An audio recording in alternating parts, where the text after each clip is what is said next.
एक नई राह, एक नए संकल्प और नए सामर्थ्य के साथ कदम बढ़ाने का ये शुभ अवसर है।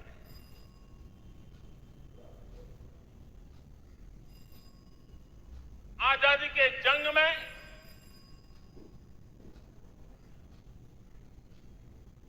गुलामी का पूरा कालखंड संघर्ष में बीता है। हिंदुस्तान का कोई कोना ऐसा नहीं था, कोई काल ऐसा नहीं था जब देशवासियों ने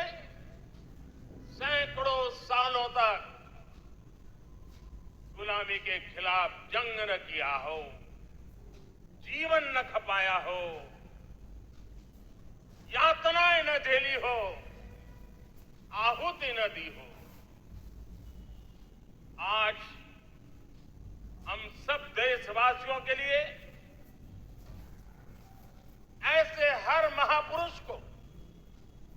हर त्यागी को, हर बलिदानी को नमन करने का अवसर है,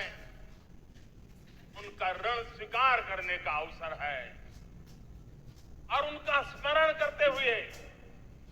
उनके सपनों को जल्द से जल्द पूरा करने का संकल्प लेने का भी अवसर है।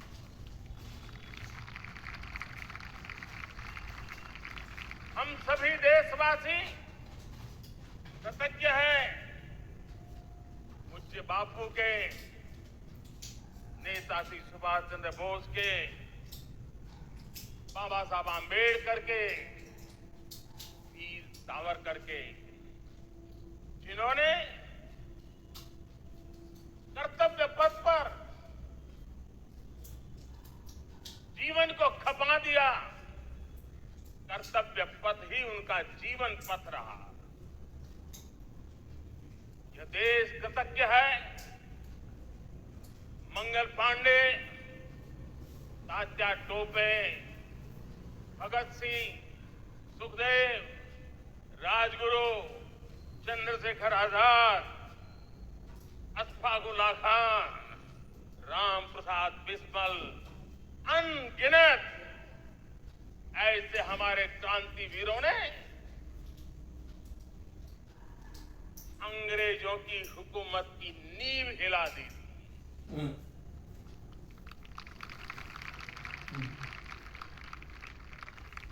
यह राष्ट्र कृतज्ञ है उन वीरांगनाओं के लिए, रानी लक्ष्मीबाई हो, झलकारी बाई, दुर्गा भाभी, रानी गायदिन्लियो, रानी चेन्नम्मा, बेगम हजरत महल, बेलू निचियार। भारत की नारी शक्ति क्या होती है, भारत की नारी शक्ति का संकल्प क्या होता है, भारत की नारी त्याग और बलिदान की क्या पराकाष्ठा कर सकती है, वैसी अनगिनत वीरांगनाओं का स्मरण करते हुए हर हिंदुस्तानी गर्व से भर जाता है।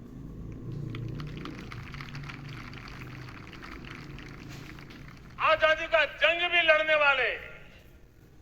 और आजादी के बाद देश बनाने वाले भी,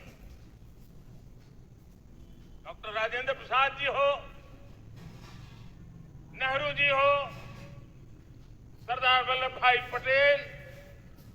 श्यामा प्रसाद मुखर्जी, लाल बहादुर शास्त्री, दीनदयाल उपाध्याय, जयप्रकाश नारायण, राम मनोहर लोहिया, आचार्य विनोबा भावे, नानाजी देशमुख, सुब्रमण्यम भारती, अनगिनत ऐसे महापुरुषों को आज नमन करने का अवसर है। जब आजादी के जंग की चर्चा करते हैं तो हम उन जंगलों में जीने वाले हमारे आदिवासी समाज का भी गौरव करना हम नहीं भूल सकते। भगवान बिरसा मुंडा, सिद्धो कानो,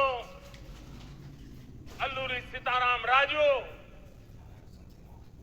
गोविंद गुरु, अनगिनत नाम है जिन्होंने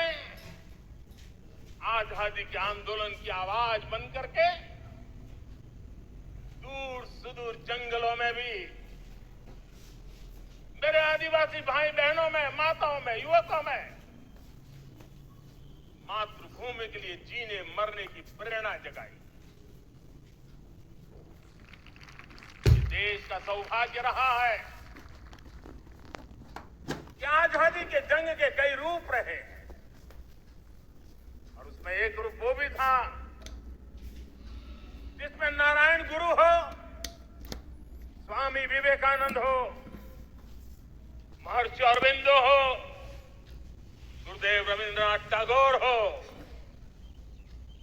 ऐसे अनेक महापुरुष हिंदुस्तान के हर कोने में, हर काल में भारत की चेतना को जगाते रहे, भारत को चेतनवंत बनाते रहे। अमृत महोत्सव के दौरान देश ने पूरे एक साल से हम देख रहे हैं, 2021 में दांडी यात्रा से प्रारंभ हुआ, स्मृति दिवस को संवारते हुए हिंदुस्तान के हर जिले में, हर कोने में देशवासियों ने आजादी के अमृत महोत्सव के लक्षावधि कार्यक्रम किए। शायद इतिहास में इतना विशाल, व्यापक, लंबा एक ही मकसद का उत्सव मनाया गया हो, वो शायद ये पहली घटना हुई। और हिंदुस्तान के हर कोने में उन सभी महापुरुषों को याद करने का प्रयास किया गया जिनको किसी न किसी कारणवश इतिहास में जगह न मिली या उनको भुला दिया गया था। आज देश ने खोज करके हर कोने में ऐसे वीरों को, महापुरुषों को, त्यागियों को, बलिदानियों को, सत्याग्रहियों को याद किया, नमन किया, नमन किया। अमृत महोत्सव के दरमियान इन सभी महापुरुषों को नमन करने का अवसर रहा। कल 14 अगस्त को भारत ने विभाजन विभीषिका स्मृति दिवस भी बड़े भारी मन से हृदय के गहरे गांवों को याद करते हुए उन कोटि कोटि जनों ने बहुत कुछ सहन किया था, तिरंगे की शान के लिए सहन किया था, मातृभूमि की मिट्टी से मोहब्बत के कारण सहन किया था और धैर्य नहीं खोया था। भारत के प्रति प्रेम ने नई जिंदगी की शुरुआत करने का उनका संकल्प नमन करने योग्य, प्रेरणा पाने योग्य है। आज जब हम आजादी का अमृत महोत्सव मना रहे हैं तो पिछले 75 साल में देश के लिए जीने मरने वाले, देश की सुरक्षा करने वाले, देश के संकल्पों को पूरा करने वाले, चाहे सेना के जवान हो, पुलिस के कर्मी हो, शासन में बैठे हुए ब्यूरोक्रेट्स हो, जनप्रतिनिधि हो, स्थानीय स्वराज की संस्थाओं के शासक प्रशासक रहे हो, राज्यों के शासक प्रशासक रहे हो, केंद्र के शासक प्रशासक रहे हो, 75 साल में इन सबके योगदान को भी आज स्मरण करने का अवसर है और देश के कोटि कोटि नागरिकों को भी जिन्होंने 75 साल अनेक प्रकार की कठिनाइयों के बीच भी देश को आगे बढ़ाने के लिए अपने से जो हो सका वो करने का प्रयास किया है। मेरे प्यारे देशवासियों, 75 साल की हमारी ये यात्रा अनेक उतार चढ़ाव से भरी हुई है।